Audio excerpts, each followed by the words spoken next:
Hello, we are live here on WOLFpak TV. My name is Wendy Fortino. Welcome, everyone. I am so excited because I have the honor of being joined by one of the pioneers of the MMA world. This is Scott Coker. I actually found out some new things about him, so I'm going to do an introduction. He is a mixed martial artist. He is a Taekwondo artist. Former movie stuntman. He is the he's the founder of Strikeforce MMA. He is the former president of Bellator MMA, and he is the current founder of Fight Night at the Tech. And I want to know, what hasn't he done? So we're going to talk to him today, and we're going to hear more about the history of MMA. How are you doing today, Scott? I'm doing great. I'm excited to be here, Wendy. We've known each other for a long time, and I'm happy to just basically walk you through my journey of, being a martial artist, being a fight promoter, and it's been a wild ride over the last. Next year actually will be my 40th year, believe it or not, promoting fights here in San Jose and beyond. Well, you know what, this is going to be so much fun. I think that we should start with you. I want to know about your history. Have some fun footage to show. I want to know about your history. What got you started? And this will kind of roll us into kind of the formation of the MMA story. Yeah, I started studying martial arts when I was living in Korea at the time. That's where I was born. And my birth city is Seoul, Korea. My mom is Korean. My father was in the military there for a couple of years. And, I have two other brothers, and we are living in Korea, in Itaewon. And we moved to America, I want to say in 72. And when I moved to San Jose, the whole family moved down here. I told my mom I want to go back to doing, martial arts, which at that time there's a Taekwondo school right down the street here. And so I got into a program with Ernie Reyes Sr., and who's been an amazing martial artist and just been really a mentor and somebody that, as you know, like in this industry of working out or your martial arts journey, you need to find people that walk the talk with you, right? And so, he's there. He is. There's my instructor, and I love him to death. He's still doing it, but I was lucky to walk into a situation where we had such a great program, great students, great training partners, and that's how I got into martial arts, and that's what I fell in love with. I mean, this is, like I said, next year will be my 40th year promoting, and it's been a lifelong journey to get to this point, and something I really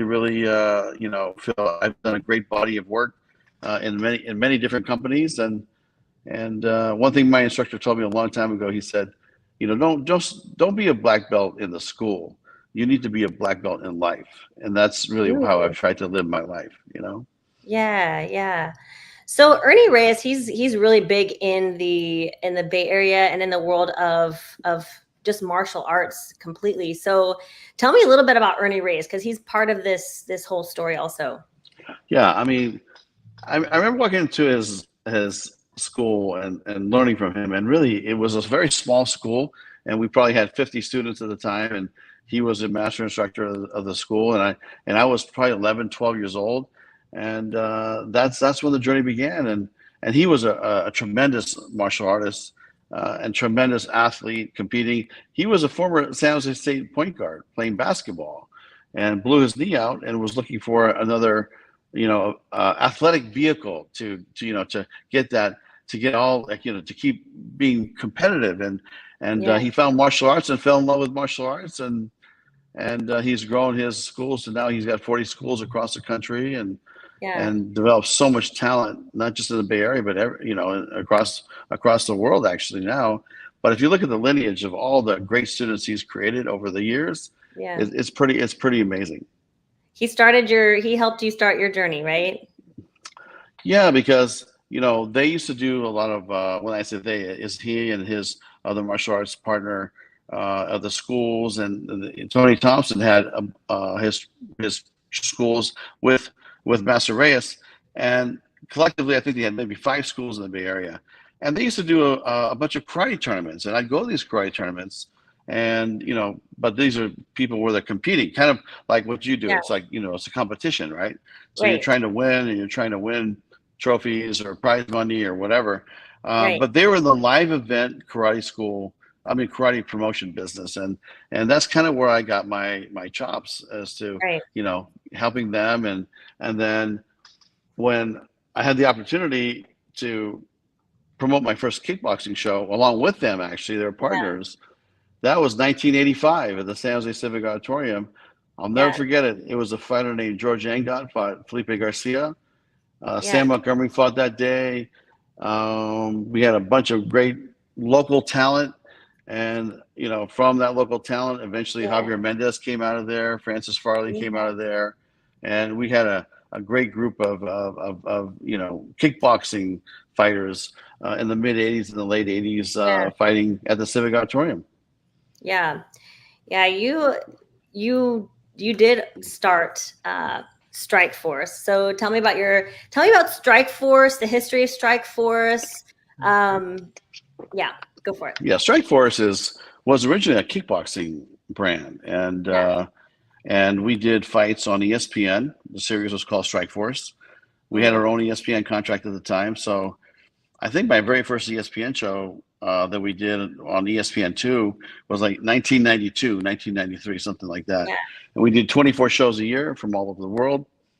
And but the main fighters at that time fighting on those cards were, let's say, fighters like Kung Lee, fighters like Alex Gong, Jungsoon Fairtex, Yeah. Jean-Claude Loyer, Javier Mendez. He was just finishing out his career at that time.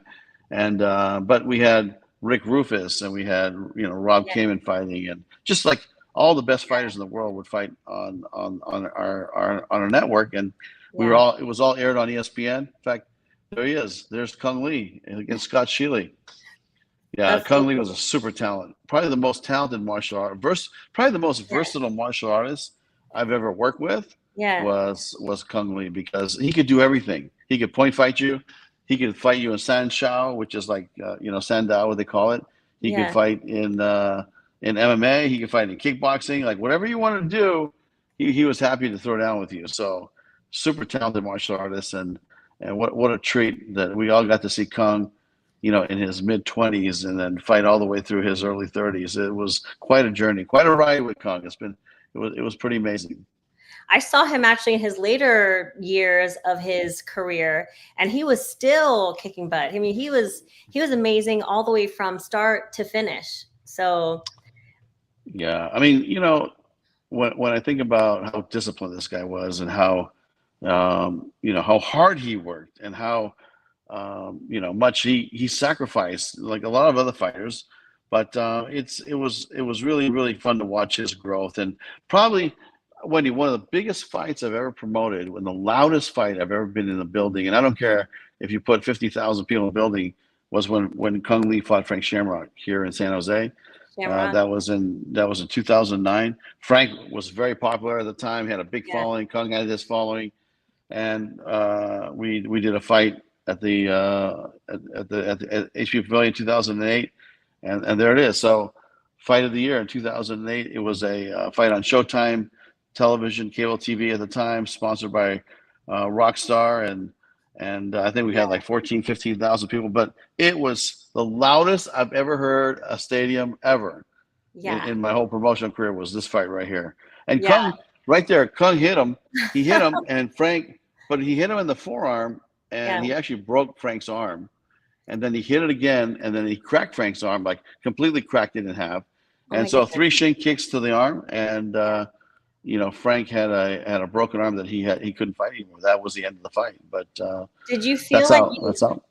Did you have like some vicarious feelings when you were watching these fights, because you remain such a huge part of this industry, even after you kind of finished your career, and you're such a huge part of it? I mean, were you so into it, so vicariously into it when you saw fights like this? Yeah, I mean, it's like every event is different. Every event has a life of its own, and the way I can explain it is like every event like this was like a painting, and then you could paint it in many different ways. But they all were different. They all were special. They all were, had its challenges, and none of this is easy, by the way. Yeah. It's just like what you do. It's very tough. You're grinding it out. You're grinding it out, and you got to be 24/7 on. Yeah. But at the end of the day, you got some amazing fights, and you're making history. Really, it's like we've made history so many times. I think with some of the fights we put together. When I think about San Jose, which is my home and where I live, I think about Shamrock versus Kung Lee. I think about Carano versus Cyborg. I think about Frank versus Nick Diaz. I think about Fedor fighting Fabricio Verdum and Fedor's first loss. We've had so many amazing matchups in the Bay Area here that it's been really fun to watch the whole industry kind of thrive and grow, because what that does here is, think about this. How many MMA gyms have been impacted by the fights that we put on here? How much have we helped build this industry and the growth of the overall business? And now there's hundreds of gyms that do MMA training and jiu-jitsu training and kickboxing training because of these amazing fights that we brought to the Bay Area. So to me, it's hand in hand. There's always been great fighters and great martial artists in San Jose, but with these fights now, you people get excited and they want to train, and there's a whole gym industry here now, I think, that's been healthy because of that. Yeah. We see this is one thing we see more of is the females fighting, right? So tell me about that. Like, when did you start seeing females enter the ring, and what was that? Tell me about that. I'll tell you, it's very interesting because when I was doing kickboxing fights, Wendy, in the 80s and the 90s, we always had female fights. Always. Really? We always. And I did not know that. They are some amazing, what's the difference? You have a female martial artist that is a killer, and they're, fighting another top female athlete. You're going to have great fights. And some of the best fights of the night have always been the female fights. So agree. we come to MMA, and then now it's like taboo. Oh, the females can't fight. Yeah. So we were the very first ones to bring female fights to mainstream television and mainstream MMA, and that was the fight between Carano versus Cyborg. It's the very first fight ever in the history of female MMA fighting to be have a main stage and be the main event on a nationally televised event. And I think that was in 2009. But even before that, like, I'll give you a good example. The Athletic Commission here, which we're governed by, they said to me in 2006, because I wanted to do Gina Carano fighting Elena Maxwell in March of 2006. And they said, no, you can't do female fights yet. And I said, what? How come? They said, because it's not part of the approved regulations yet. And I said, well, you can do kickboxing for females, but you can't do MMA for females. Yeah. And they said, that's correct. And I said, you got to be joking me. This is not right. It doesn't, you guys are, I don't know. To me, it just didn't make any sense. So we lobbied for 6 months with the government here. They finally get female fighting approved, and we finally do the very first female fight in the state. And that was Gina Carano fighting Elena Maxwell, Kung Lee student. Ooh. And Gina won the fight, and that was the very first fight in the state of California sanctioned as a female bout. And Wendy, we couldn't even do 5-minute rounds like they do with the men. We had to go 3-minute rounds. So they altered the rules. Eventually, it all got worked out. But, we went on a tear. I mean, listen, we signed, Strikeforce signed Misha Tate. Strikeforce signed Ronda Rousey. Strikeforce had Carano. We had Cyborg. We had, all the top females. It's been documented. I mean, UFC was not touching females at all. Right. They were like, this is not going to happen. So, but eventually it all worked out, and they saw it our way, right? That the female fights are going to be, exciting, and, for them it's marketable. And, to me, why shouldn't they be fighting alongside the men? This is martial arts. Right. It's not just for men only. This is for everybody. That's so cool. You know who really caused a stir is Ronda Rousey. She came on the scene, and I really feel like she was someone who put female fighting on the map. What are your thoughts on Ronda Rousey? How do you feel about that? She was, when her manager came to us, a guy named Darren Darren. Yeah. And Darren came to us and said, I have this girl, she's Olympian, and she's a judoka, right? Like Olympic judo player. Very good. We want to put her in MMA. And then, so we met with her, I watched her fights, and we said, why don't you bring her back in about 6 months? So she comes back in 6 months, and we're right in the process of signing her and bringing her into the company, and that's when we sold Strikeforce to the UFC. So, Oh man. yeah. So basically, she had a great run in Strikeforce, and then she had a great run at the UFC, and then and now she's in WWE or something like that. So, she definitely made a big impact. Yeah. But Wendy, there's a lot of girls out here that have Oh been, yeah. building it for years and years and years, and to me, Oh there's yeah. some fighters that are stars, like big superstars, and Oh I yeah. would say her and Conor McGregor really are Yeah. probably the two biggest stars in MMA in the last 10 years or so. I agree. It's interesting because you can have so many great athletes, and for whatever reason, there's always those like polarizing, charismatic creatures Mm-hmm. that emerge that you really are drawn to. And Mm-hmm. a lot of people think that's who they think of. That's their person. Ronda Mm-hmm. Rousey is kind of the image of female fighting, and from an outside perspective, somebody who probably didn't follow it as closely as someone else, I would look at Mm-hmm. Ronda Rousey and say she is the epitome of female fighting. Mm-hmm. Yeah. Mm-hmm. I Just can I see, think, I can see why people would say that. I mean, she's yeah, made one of the biggest impacts on female fights, and I say, Chris Cyborg to me is probably the greatest female fighter of all time. If you look at her yeah, body of work, of how many fights she's had, how long her career has lasted, she's fought. I mean, she's fought everybody, and she's still winning. So yeah, to me, she's another one that is right up there. But Ronda took her popularity to a whole new level right, with with her opportunities. So hey, good for her. yep, And you know what? But there will be more. Believe me, there's going to oh be yeah, more. oh And yeah, there's going to be more stars that pop up out of in this sport. And Misha Tate had a great run too.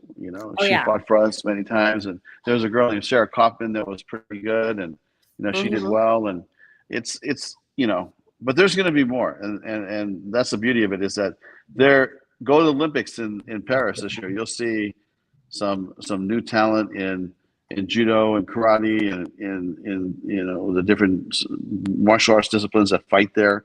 And yeah, then you go to the jiu-jitsu tournaments, go to the taekwondo tournaments. You'll see a lot of young talent that yeah, that they're growing, and there's going yeah, to be another because I think that when I look at Strikeforce, I think the one thing that really we're really known for in that group of fighters was we took so many fighters from ground zero and made them stars in Strikeforce. Guys that had no fights before, guys like Daniel Cormier. DC, when I signed him, he was just a wrestler coming out the Olympics, coaching yeah, at OSU. He didn't have any fights, and so we brought him in. Bob Cook brought him in. We signed him. We turned him into an MMA fighter. yeah, And then same thing with a guy named Luke Rockhold or T Wood. He's another guy, and then the list goes on and on. Like there's in Bellator, we had a kid named AJ McKee. We had a kid named Aaron Pico. We have a kid named Usman Nurmagomedov. These are all fighters that came in from very little experience or mini experience, and now we're building them to the next level. So that's something I think we're very good at. We're very good star identifiers and star builders.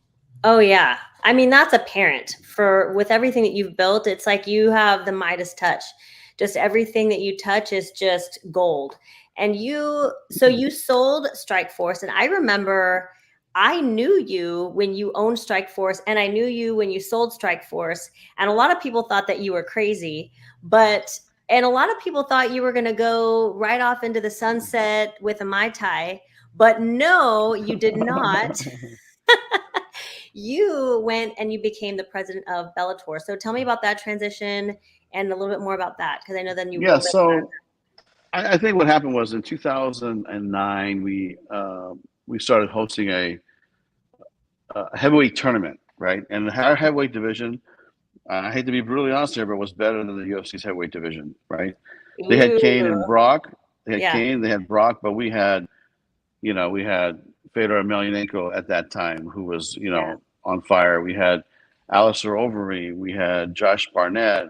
We had, Daniel Cormier, who won the tournament, Mm-hmm. really was a second alternate. He wasn't even like number one. He wasn't even in the tournament. We had Right, Giant Silva. We had Andre Arlovski. So we host this heavyweight tournament, and I think that it basically garnished a lot of attention. right, And then the phone rang, saying, "Hey, it was Dana saying, hey, we want to, Lorenzo wants to buy Strikeforce, and right. are you willing to have a conversation?" And so we started talking, and that's how that all went down. And to me, it was like I had partners with the Silicon Valley Sports and Entertainment Group, and they felt like they wanted to do a deal, and Mm-hmm. and and I told them, don't do it. I said, you guys are making a mistake, but Yeah,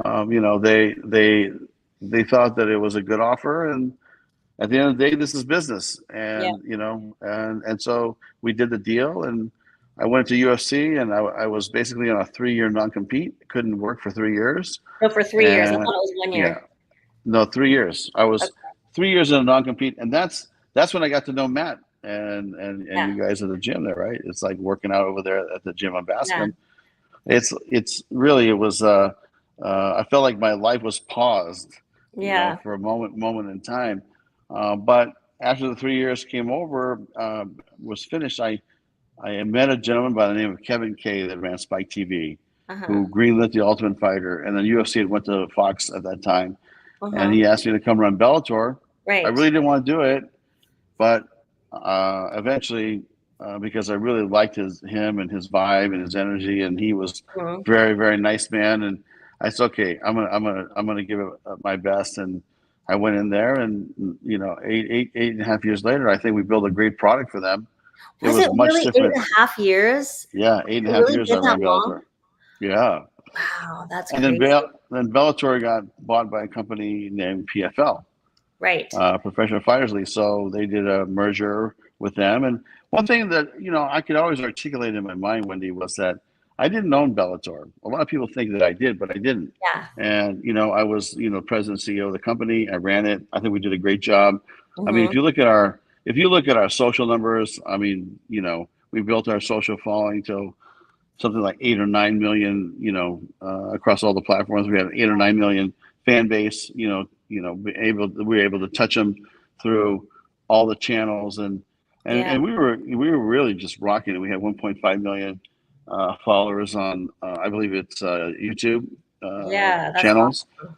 and so we're rocking it, and we're growing this thing. And you know what? If you grow something of value, and you Mm-hmm. know this, running your businesses, it's Yeah. like if you grow something of value, then somebody wants to always come and buy it, Right. right?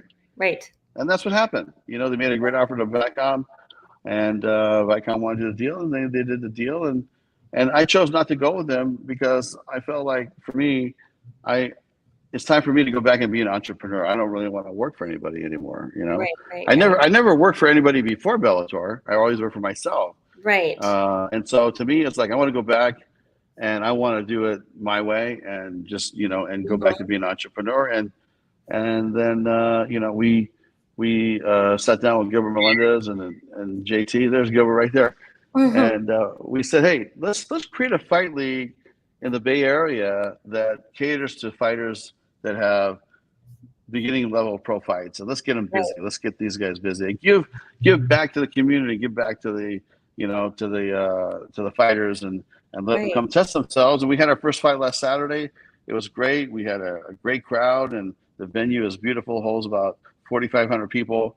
And you're Yeah. looking at some of the pictures here, and I think that the event delivered. It was a fantastic show. This looks intense. Yeah, Oh, this was yeah, this was in 2020. yeah. This is older. That was These when are everyone older. was wearing masks. Yeah, they're kind of mixed in. They're kind of mixed in all Yeah, yeah, together. yeah. So here we have So you talking about it. mhm. I'm just looking for a good shot where you're at the tech here. Oh, that's Bellator. No, but I looked, I saw some of your stuff at the tech, and it's great. I mean, what you're doing there, I want to come out and see some of those fights. That looks so exciting. It looks like a need that had to happen, and you kind of are filling this void in that area. A lot of people seem like really hyped about it. Yeah, I mean, I could tell that the community really supported us, and Mm-hmm. you know who the crowd is when they're there, and they understand, like what's going on. They understand all the techniques, and Yep. we had a little bit different because we put it in a ring, which I love much better because then you could actually see the Right. fights that are going on, right? So we Totally. put it in a ring, and then we also had Muay Thai fights and kickboxing fights in addition Right. to MMA fights. So it's a hybrid show now, and that way every martial art can compete with the ring being the apparatus of combat and not just the cage. Right. I'm looking for so we have the fight night at the Tech. I'm looking for like a little mini clip of it. I did see you did send me a clip of it. I just can't quite pull it up. Yeah, this girl Desiree, boy, she had a probably been knockout of the year so far. Really? She hit a left kick to the head knockout. So spectacular. Man. Yeah, it is spectacular. I'll send it to you after we finish. Yes. Oh my gosh. So, okay. I want to talk to you about this is a little bit kind of throwing this in here. We kind of talked about this briefly, but we'll watch it first. It was a little Mike Tyson versus Bob Sapp moment. So let's just take a look. I know well. This is the K1. We have to turn the volume up. Awesome. He has awesome physical power. But as I said before, when we fighting him off the Queensberry, I love to fight him. So the challenge from Mike Tyson. What do you have to say? Hey, listen up here. Hey, they may call you Kid Dynamite. You mess with me, I'll put your shoes out.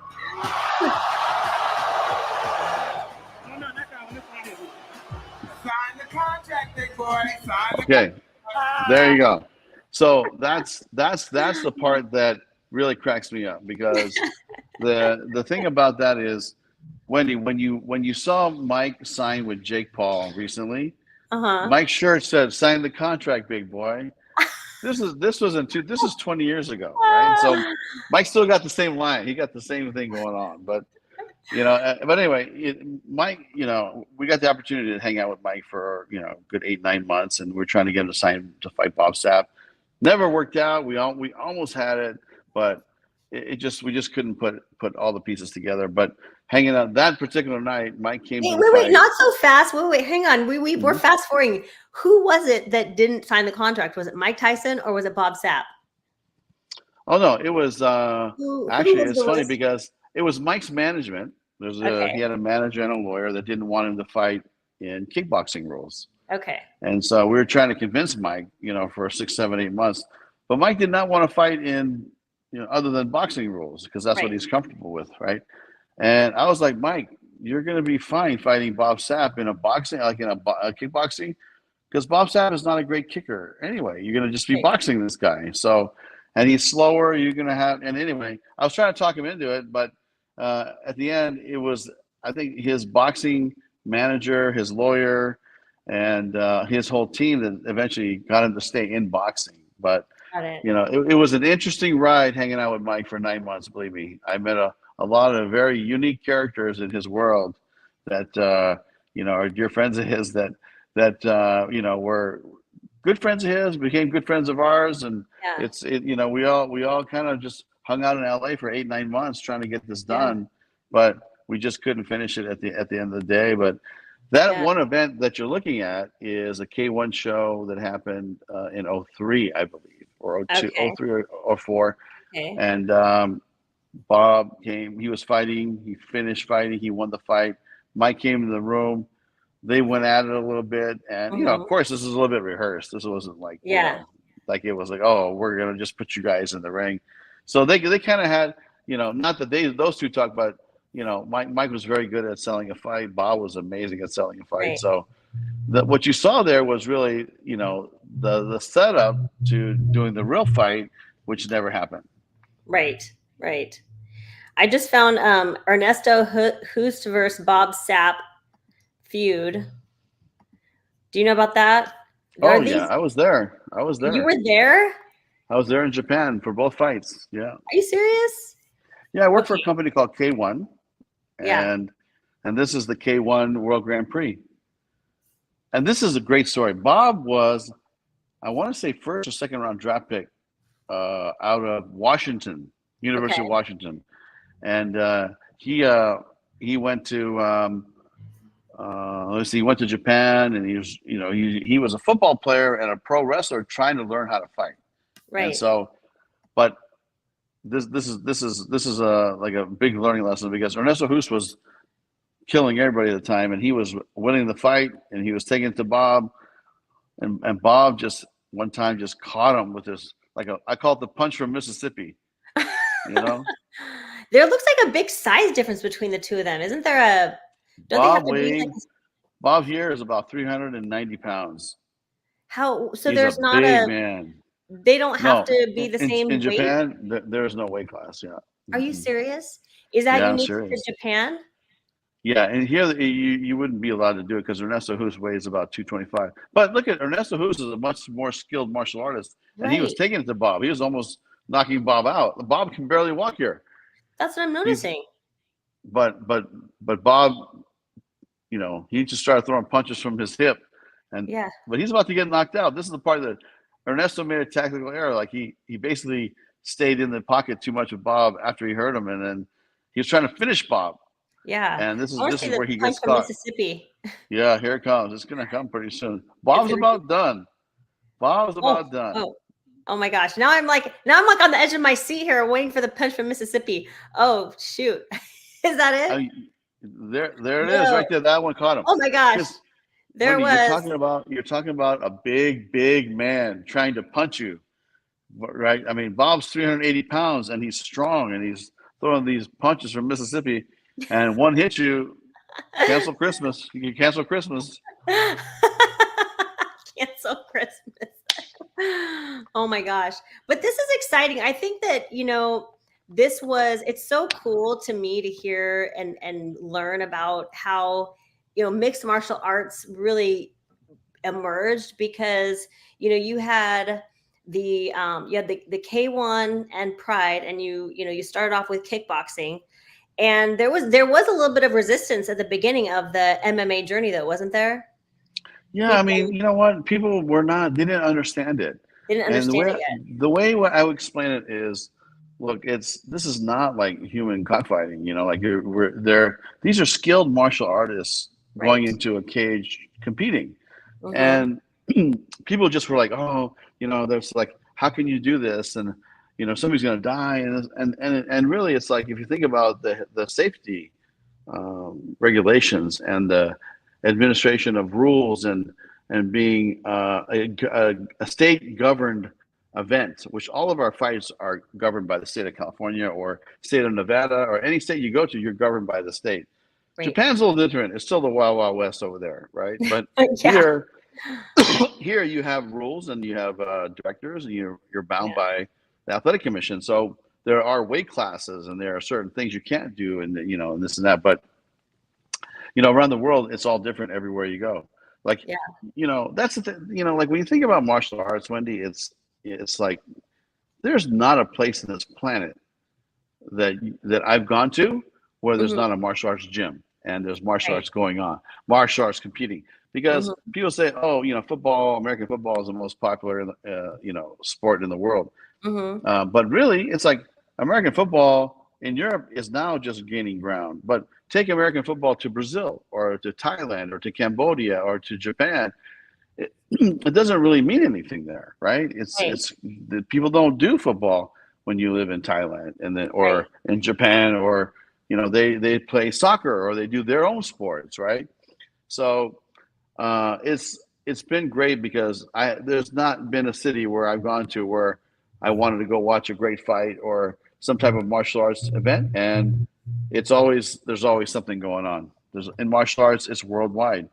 They say now mixed martial arts fans, there's over 450 million fans around the world enjoying MMA and consuming MMA around the planet. I would say it pretty much killed boxing. I mean, it just is so exciting to see a combination of boxing, kickboxing, just every element, jiu-jitsu, taekwondo. I mean, when you see all of those martial arts combined together in one art form, it becomes just takes the excitement to the next level, you know? Yeah. And also another thing that I really love about it is that you have different martial artists who specialize in different forms of martial arts. And it is really fascinating from the fan perspective to see how, you know, someone who maybe specializes in jiu-jitsu goes up against somebody who specializes in boxing. Like, you know, Mike Tyson, he's a boxer. And so to have him go into the ring with somebody who's maybe a really good kicker, it's interesting to see the two types of martial arts battle it out, right? Was that something that's always been exciting? Yeah. Well, I tell you, that was the way it was in the old days, right? And here's what I mean by that is that when I first started promoting MMA, oh yeah, or that let's makes say, sense. you know, it was like the style versus style, right? Right. Oh yeah, that's true. Now it's more specialized. Now they all do everything.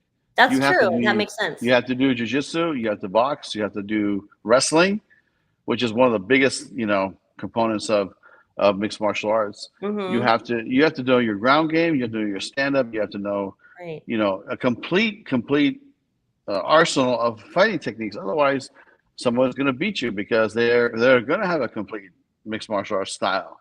Right. And to me, it's been very fun to watch. This has been really one of my biggest pieces. I've been watching this whole thing, and it's been fascinating to me because I'm thinking, okay, this person has evolved, or that person is evolved, or this person's from a wrestler. He's went from a wrestler to a striker.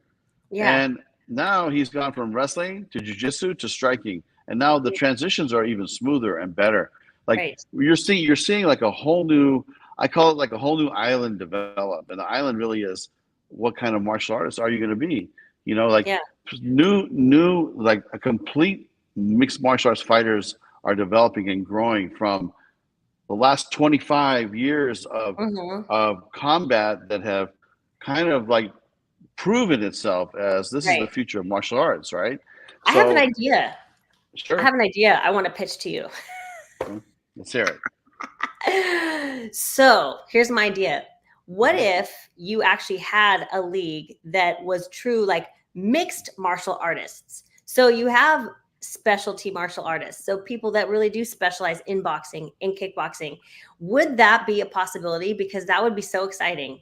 I mean, it kind of takes it back to the very origins of it before you became an all-in-one kind of platform. But I just personally think that would be really exciting. What are your thoughts? Yeah, I mean, I think that like if you're talking about taking it back to styles versus styles, it might be hard to find the best fighters in the world because the best fighters in the world are doing everything now. Yeah, that's you know, true. they're going to AKA and learning it all.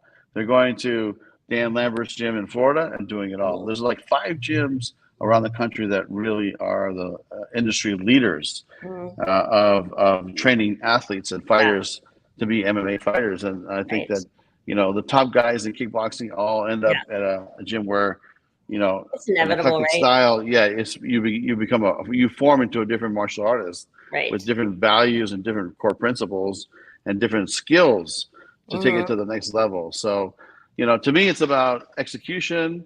It's about, you know, discipline, but it's also about transitions. And that's really what I think the next step will be is these transitions will get better and better and better and better. Yeah. What about you? What, you know, actually, you know what I want to show before we talk about you, your style and everything like that. Really quick, I want to visit the fact that you did stunt work in movies, right? Right. I do have a little clip from you doing a movie. All right. So we could talk about this. So tell me which one you are. The footage is a little bit blurry. Yeah, I'm the guy on the left, the dark suit. This is you right here? No, that's me. And basically, this is a movie that a friend of mine asked me, hey, would you want to be in a Jet Li film? And you get to spar with Jet Li or, you know, get to fight Jet Li. And that was one of the bad guys in the movie there. But anyway, I think that we were all bad guys and we're trying to catch this guy to beat him up. Yeah. But I think ultimately he beat me up too. So, Oh, that's cool. That is so cool. It's Yeah, so it's funny. fast. Yeah. Can you still do those So, moves? oh no, not anymore.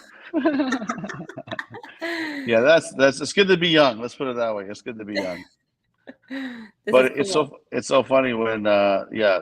So the thing is, like, Wendy, really, I'm not a stunt guy. Really, it's like um my instructor had a son, Ernie Reyes Jr., that had some Yeah. popularity during his day growing up, and he did a movie called Last Dragon. He had a movie called Surf Ninjas. He did a television show called Sidekicks.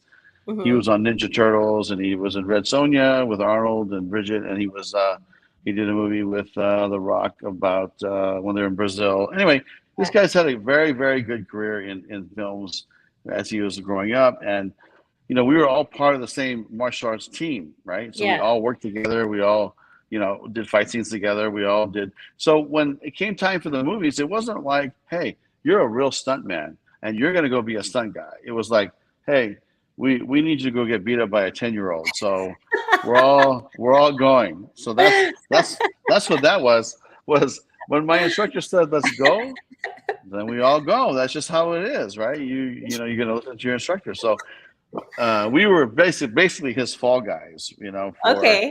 for Ernie Jr. And that These film we guys did are with just Jet Li kids. was, yeah. I mean, listen, it was there. Those were like magic moments in time because Yeah.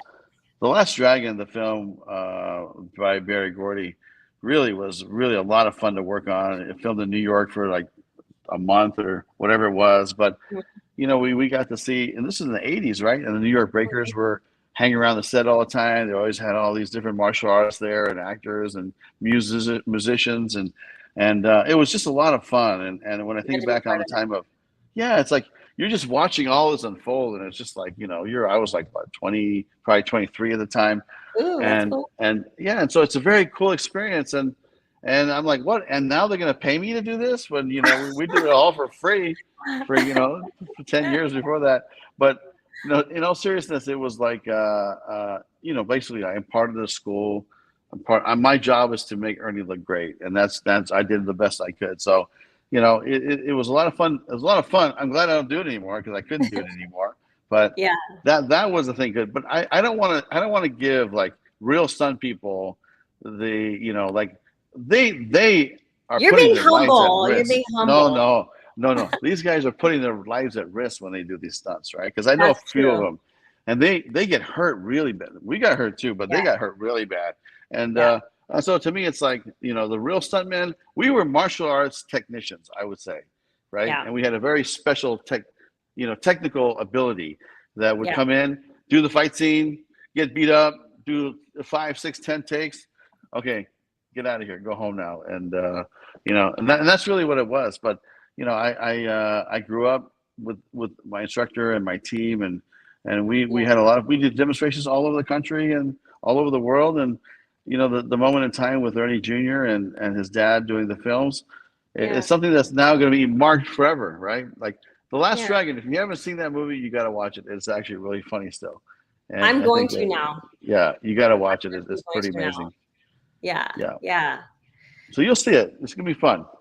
So yeah, like we jumped to this before, but I want to come back to the fight night Okay. because we going back to that, you decided that okay, you didn't want to work for somebody, you want to go back to being an entrepreneur, so you parted ways with Bellator when they got bought by, remind me. PFL. Yes, PFL. Hmm. So they got bought by PFL. You moved on and you decided that you were going to create Fight Night at the Tech. What exactly, because you have done this now multiple times where you build something, what goes into that type of decision? I mean, there are people out there that think, oh, I'm just going to start a fight league. Tell me what exactly goes into this type of process, because it just sounds Yeah. so Hmm. overwhelming to me, so daunting. I'll tell you, the event was amazing and it was a success. We had 4,500 people in the building. Hmm. Did a nice piece of business. But the first thing I did, Wendy, is I went and I went and met with all the different gyms in the Bay Area, right? Mm-hmm. I went up to Hayward, I went to San Francisco, I went to Pleasanton, I went to San Jose, I went to AKA, I went all over. And what I did was I wanted to see, like, hey, is there a need here? Is there a need for me to come do this? And at the end, there is a need. There's a lot of people here that just don't have the opportunity to take their career to the next level. Mm-hmm. And I think that after meeting with everybody, I said, okay, let's do it. And then I said, okay, do I want to do it by myself? Because I could do it by myself if I wanted to. Right. I said, no, you know what? I've always wanted to work with Gilbert Melendez, and he's been bugging me a lot for like to come in and do something with us, do something with me. Yeah. So I said, Gilbert, why don't we do this project together? Then I brought in my friend JT, who has been a great partner too, and he brings a lot to the table. He works hard, and so we said, okay, let's call it Fight Night, and then the arena is called the Tech CU Arena. So we'll say we'll call it Fight Night at the Tech, and that's what we did. And I love it. We had some great fights, and now we're on our way. And now, Wendy, the phone's ringing. They go, hey, can you come here? Hey, can you come here? Hey, can you come to Dallas? Hey, can you come to Miami? Hey, can you? There's venues that want us to come there and be a part of it. So I don't know how far we're gonna take it, but we're definitely gonna do some great events here in San Jose, which you and Matt are welcome to come check us out. Yes. Oh, we will for sure. That's the plan. So you're kind of like the financier, and Gilbert is going to be kind of running the show from the front end, right? I would say it'd be like this. Your mentorship. What was that? Basically what it is, Gilbert is going to be our front guy. So he's going to do all the interviews, and he's going to be out there, promoting this brand. My job is to basically mentor him and guide him, and then executive producing, which means that I'll put up all the money, right? So we'll bring my expertise to the table, JT's expertise to the table, and Gilbert's expertise to the table, and then we'll run these events. And if you were to come to the show, I think you'd feel like this show's been around for 10, 15 years. This is really a very nice show, It looks like it. I mean, it looks just awesome. It looks very cinematic. The action just looks like there's a lot of the vibe, the energy, the action feel. I'm really liking it. Yeah, you got to come out. Listen, you guys are missed up here. I really wish you were down the street again, like it was back in the day. But I'm sure life is nice down there. But I would love to have you and Matt come up and be my guest at the next event. Done. Absolutely done. I found this fight. Is this the one you were talking about? No, there's another clip. In fact, I can send it to you real quick. Let me see here. Her name is Desiree. Okay. Hold on. Is this it? I may not be able to pull it up if you send it to me that way, but I see. Okay. It's right here. It's right here in the top left. Gilbert with Gilbert on his forehead. Oh, that's this one. Oh, let's play this one. Yeah, okay. Watch this. This one went viral.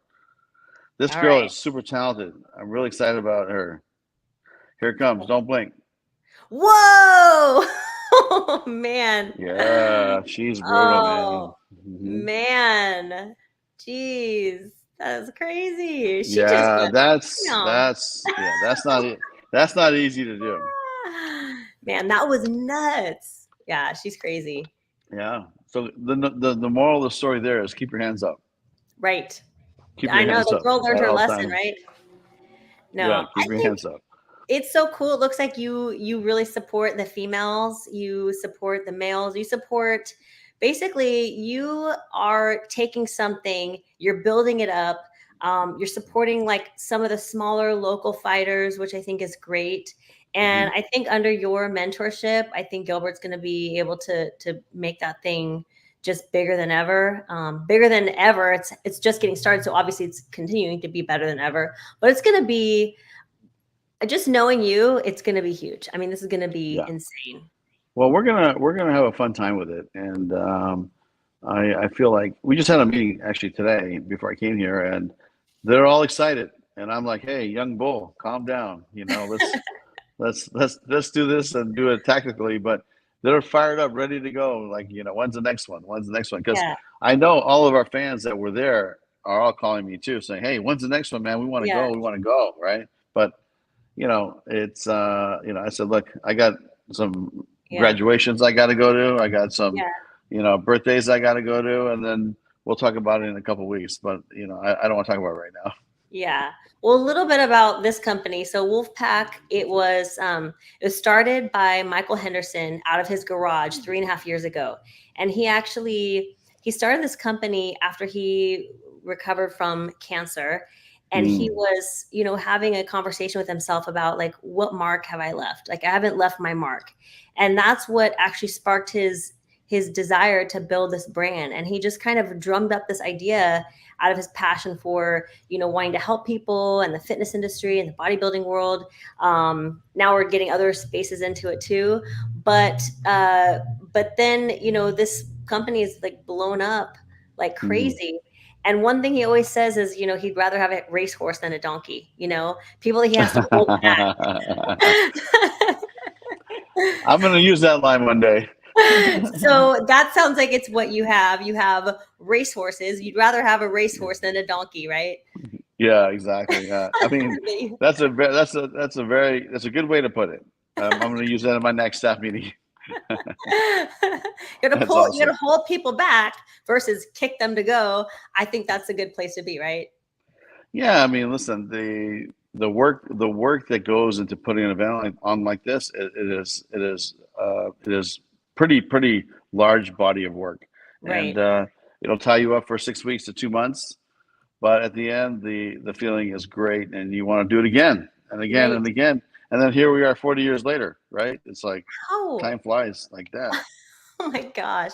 That is, I mean, this is so crazy. I mean, just the whole history of how you integrated yourself into the world using your passion and your hard work and dedication to build things up and make them great and kind of move on and enter your new chapters and stuff. And seeing that you're not done, you're actually entering a new chapter again.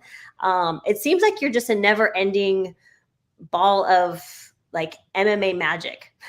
Well, I'll tell you what I'm thinking, but I think that, when you look at like my professional life, right, in martial arts and my everyday life in martial arts, there's no difference, right?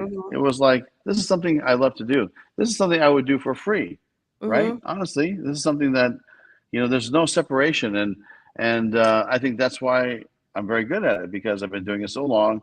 But really, it comes from the right place, right? Definitely. It's like, I feel like I get to sit back and watch all these great competitors compete, and I get to watch the evolution from point karate to full contact karate to to no holds barred, to MMA, to the UFC, to Strikeforce, to Pride, to to Bellator, to it's like I've watched the whole thing unfold over the last 25, 30 years. But I was around before MMA started, so Yeah. I watched the whole evolution of combat sports go into MMA, and now I see a resurgence of striking arts now. So to me, I think that kickboxing is making a comeback, and there's always going to be a place for, I think, definitely. If I monitor how many fights they have in California, how many fights they're doing in Europe, the kickboxing events are rising in attendance, rising in volume,